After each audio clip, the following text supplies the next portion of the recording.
Magandang araw po sa inyo lahat. Nandito po ako ngayon upang malaman kung karapat-dapat bang maging national hero si Jose Rizal. Nandito po ngayon ang ilang magsasabi kung oo o hindi. Alamin po natin ang magpapahayag. Miss, pwede ka ba ma-interview? Ay lang. Anong pangalan mo? Erika. So, Erica, sa iyong pananaw, karapat-dapat bang maging isang national hero si Dr. Jose Rizal? Para sa opinion ko, hindi. Bakit hindi? Sino ba dapat? Kasi para sa akin, karapat dapat si Emilio Aguinaldo.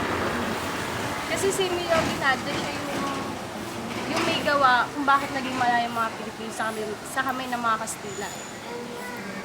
Tapos kung hindi man nagawa ni Emilio Aguinaldo yun, siguro ngayon, nasa kamay pa rin tayo ng Kastilas.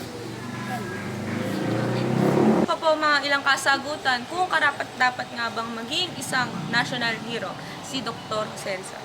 Pwede ka ba ma-interview? Tungkol po saan? Tungkol sa kung karapat-dapat nga bang maging isang national hero si Dr. Jose Rizal. Hindi, pwede pong oo, pwede pong hindi. Bakit mo nasabi?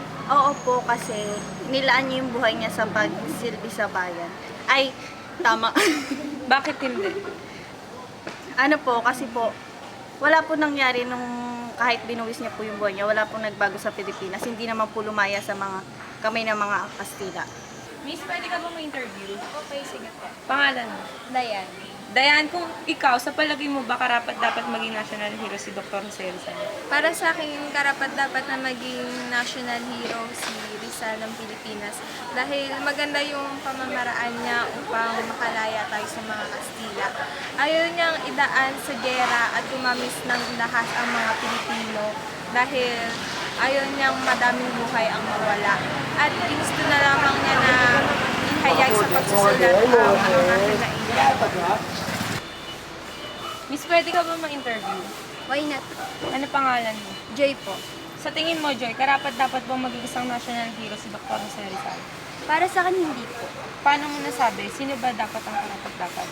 Ang karapat-dapat po na hero ay si Bonifacio sapagkat siya yung namuno sa KKK at pinaglaban niya ang kalayaan at karapatan ng mga Pilipino sa kamay ng mga Kastila. Kung hindi dahil sa kanya, siguro hindi pa rin tayo malaya hanggang ngayon. Sa huli nating mga kapanayam, alamin natin ang kanilang mga kasagutan. Miss, pwede po ba kayo ma-interview? Pwede naman. Pangalan niyo? Hazel. Sam.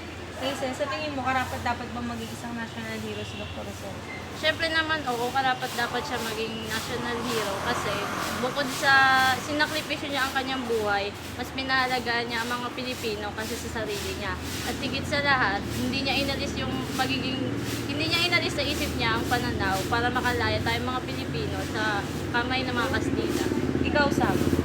Para sa akin, karapat-dapat siya na maging national hero.